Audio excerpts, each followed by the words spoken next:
And the House is still in recess, but lawmakers have a massive to-do list when they return. FBI Director Kash Patel is urging Congress to publicly release more documents related to the Durham Report and the annex as we learn more details about Hillary Clinton's role in creating the Russia hoax. One declassified email exposes how she orchestrated the entire plot. Former House Freedom Caucus chair and Trump's former White House chief of staff, Mark Meadows, joined us last night to detail how Clinton's campaign is working with the deep state. Durham had a huge investigation that took many months. What we're starting to see is the coordination that happened between the Clinton campaign, between those in the three-letter agencies that we're all too familiar with. But I think the troubling thing that appears to be coming out is that over and over and over again, there was real pressure at the very top levels of these agencies to have a narrative out there that we knew was false.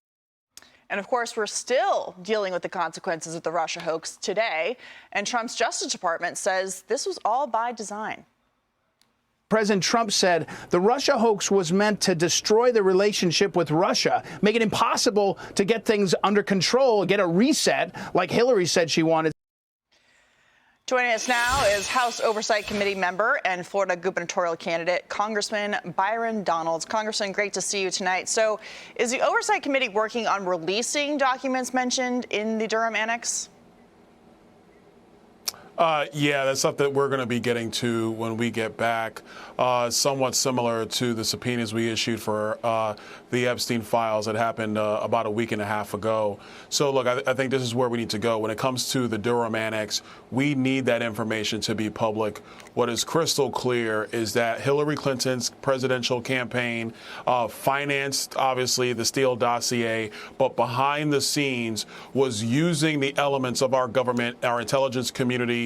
I also believe the FISA court system to not just spy on the campaign of then candidate Donald Trump, but to undermine the presidency of Donald Trump simply because she lost and could not be president. And so this is stuff that we need to release to the American people.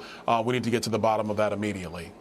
Congressman Jason Chaffetz here. Yeah, getting those documents is key. They were under subpoena. I know because I was there and involved in signing such documents, but they weren't released. They were hidden, and now they can be exposed because they have been declassified. The follow-up, though, question, Congressman, is are you going to start to hold hearings? Because if you bring up Clapper and Comey and Brennan and those and ask the same questions that were asked previously, I think it would be fascinating to see if they pled the fifth or if they actually gave a different answer than they did when they were under oath previously answering these questions. We absolutely should. They should be compelled to testify in front of Congress, both House and Senate. Let's compare with their comments they make to us now to what they said in media and what they said in previous investigations. That's going to be startling for the American people to see. And people might say, well, why are you going back to the well on Russiagate? Because what we witnessed almost 10 years ago now is that the Democrats wielded our government. They wielded the deep state to undermine a president of the United States. If they can do that, they can do anything with our government. You cannot allow something like this to happen. So we have to expose it. All of it needs to be exposed. Those people that were involved, they need to come in, they need to testify, and they need to do it in front of the American people. And if they choose to plead the fifth, then it speaks volumes to what they were doing to then candidate Trump and then, of course, the 45th administration of President Donald Trump. Congressman, it's Anita Vogel. Thanks so much for joining us tonight. Last night, Mark Meadows also told us he witnessed Adam Schiff and other Democrats leaking to the media after leaving the secure SCIF rooms, where they often viewed classified information. Take a listen. The only thing that's not surprising to me is the fact that there were leaks coming out of the Democrat operatives, many of them, including Chairman Schiff, I was served with. And yet I can tell you that when we were in SCIFs, we could take a break from the SCIF and go out and find the Democrat talking points of what we discussed in the SCIF already given to the legacy media. Should it be investigated further? Absolutely. And those that are guilty should be held accountable. So, Congressman, based upon that, will the Oversight Committee look into Schiff and other Democrats for leaking to the press during the 2016 Russia hoax? We absolutely should, and it shouldn't just be House oversight. It should also be House intel, because what Chief Meadows was saying is stories that I've heard in my time on Capitol Hill, that Adam Schiff primarily and others would read something in the skiff, go out to the cameras, and either tell it to the press or leak it to the press so he could get asked questions. It is it is undermining the intelligence gathering apparatus, and it also demonstrates the manipulation that the Democrats were engaged in top to bottom, in my view. I'm not just talking about Hillary. I'm talking about the DNC, the White House, members of Congress. It was a top to bottom way of undermining the intelligence gathering operation in order to undermine President Trump during his first term. So it needs to fully be investigated. And yeah, he's a member of the Senate now, but that doesn't matter. Leaking classified information is illegal. No member of Congress is allowed to do that. Congressman Kevin Corke here. Thank you for your time tonight. Former U.S. Attorney General Bill Barr is said to be headed to the Hill tomorrow for a deposition with the House Oversight Committee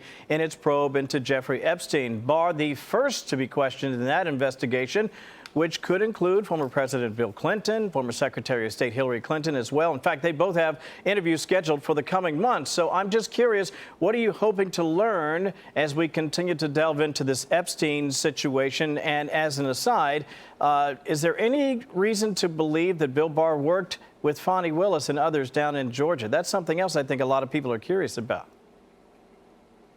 I think this is something that might come out in questioning tomorrow with AG Barr. I think on a broader level, what the Oversight Committee wants to accomplish is making sure that we have transparency for the American people. That's why we've issued subpoenas for the testimony from these individuals in closed-door depositions. This is why we've also subpoenaed the entire Epstein file so that information can be reviewed. Obviously, you want to protect victims. That's first and foremost. But that information can be reviewed and released to the American people. So this is a first step along that path. With respect to the Fani Willis stuff, and that might come up as well. We'll see where it goes. All right, Congressman Byron Donalds, we'll be watching. Thank you so much for joining us. Thank you. All right, Jason. So let's talk about this annex, which is really just more documentation in this case. Does Congress need to do this, or can the FBI do it themselves? No, look, Kash Patel has called upon Congress to release them, but there's nothing that precludes the Department of Justice, now that the documents have been declassified, and I'm sure there's some redactions in there, the Department of Justice can release this tomorrow if they really wanted to. I think it's a courtesy, though, to a Chairman Grassley, a Chairman Jordan, those types of people who are trying to put together a bigger, broader case. But yeah, they should release those documents. There should be a hearing where you bring these people in and they can make the case and force these people to answer questions under oath. And as it relates to Adam Schiff, I tell you, it's the first time I felt like he really is in trouble, not only on the mortgage front, but when you have a staffer, a Democratic staffer, allegedly, the story is that he has told investigators that he was directed to release classified information. You got to prosecute somebody like that. Right. As a member of Congress, you have a very high security clearance, but you still sign a document. You still sign an extra document. I think they should pull that out, put that out there for the American people. Every member of Congress signs it, says you won't release that information. And if he did, and he did it purposefully, and he was using federal employees to do so, you got to prosecute the guy. Yeah, because it comes down to a double standard, Kevin. I mean, 100%. There have been members of the military who mistakenly shared classified information, not deliberately, who have served prison time for doing that. And yet there's people like Adam Schiff who tend to get away with it. But the thing that jumps out at me is, you know, Schiff was allegedly leaking classified information, but the information that was classified was really just classified to cover up what the Clinton campaign was doing with the Intelligence Committee. So it shouldn't have been classified in the first place. It's like when they redact things about furniture because they don't want to be embarrassed. I mean, much worse than that. But this information should have been classified in the first place, it seems. And this is the real issue that happens a lot in Washington. Jason, you can speak to this sometimes in an overabundance of caution. You can have basically black Sharpie all throughout a document. The truth is, some of this, and I dare argue a lot of this, need not be redacted. And let's be honest about what we've seen here. We've seen congressional lawmakers possibly involved in a grand conspiracy to utilize material that they knew to be false or misleading to undermine a sitting president of the United States of America, to circumvent the will of the American people. This is not a small matter, and I think whether it's Adam Schiff, whether it's James Comey and others, Clapper, we can run down the list, I think justice must be served to prevent this from ever happening again.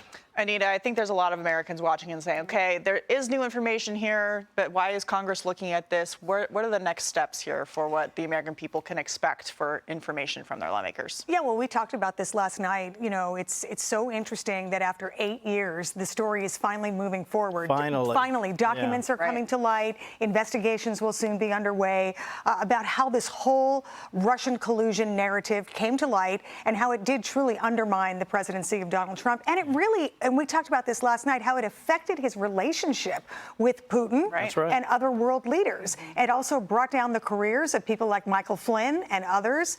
And now the big question will be, you know, will there be consequences for the people that you mentioned that are possibly involved here, including Hillary Clinton? Yeah, and Jason, we have elections every 4 years. So the big overriding thing here is this problem solved? Is the deep state still going to work with Democratic operatives to essentially try and rig an election with this false narrative in an official intelligence document that was then used to torpedo the first 4 years of the Trump administration, which led to impeachments and special counsels and all of that? I mean, there are big questions about whether this ideology has been rooted out of these places. No, if you think the deep state is done trying to go after Donald Trump or Republicans and conservatives, you got another thing coming. Exactly. The reality is, the allegation is that the Clinton campaign set aside $10 million. They gave it, they put it over, they created this fake dossier, which was the precursor that led to all these articles in the newspaper. But more importantly, and this one still just sticks under my craw, is this idea that they use this as the predicate to do what they shouldn't have done, which is spy on the Trump campaign and others related to him, to go to the court, testify in writing that you have verified information that you could go after these people because you have seen these documents, and I'm talking about James Comey and others, and you go to the court and to get the court to allow you to spy on somebody, doesn't get any worse than that. Don't tell me that, oh, that happened a long time ago and, oh, that's already been exposed. You got to prosecute people who do those types of things. That court, and where's the court? Where is the court? You lie to the court in another setting? Do you think they would ever hold you in contempt? Where is the Supreme Court on this? And they oversee the FISA court. You're right, and we have to reform the FISA court. This is something that can never happen again. I'm so glad you pointed that out. A lot of people are, oh, it's in the past, like you said, oh, it's 8 years ago. But the truth is, let justice be served, one way or the other, though the heavens fall. We've got to get to the bottom of this, and people have to pay. I got to add a little bit of color to this. I was on the House Judiciary Committee. I'm not an attorney, and I know that sounds like I'm bragging, but I said to my chairman, I want to go to the FISA court because I want to see it. And then they admitted it's not really a court. What they do is they take this document, they give it to a federal judge who sits in a skiff by himself, and there's nobody else there, and they just read these documents. So if you're not 100% certain on those documents, guess what? You have lied to the court, you have deceived the American people, you have undermined justice, and that's why you have to be held accountable. And you can't just get away with it and say, well, you know, I based it on intelligence. I mean, it's just gibberish. You either lied or you didn't lie. I'm sorry, but it looks like they lied. Yes, it does. And to your point, Anita. Real quick, if these things bear out, right, if these things come to light and they bear out, this makes Watergate look like small potatoes. Absolutely. It really does. Well, they ruin people's lives, as you mentioned. So we'll be watching all of it. Hey, Sean Hannity here. Hey, click here to subscribe to Fox News YouTube page and catch our hottest interviews and most compelling analysis. You will not get it anywhere else.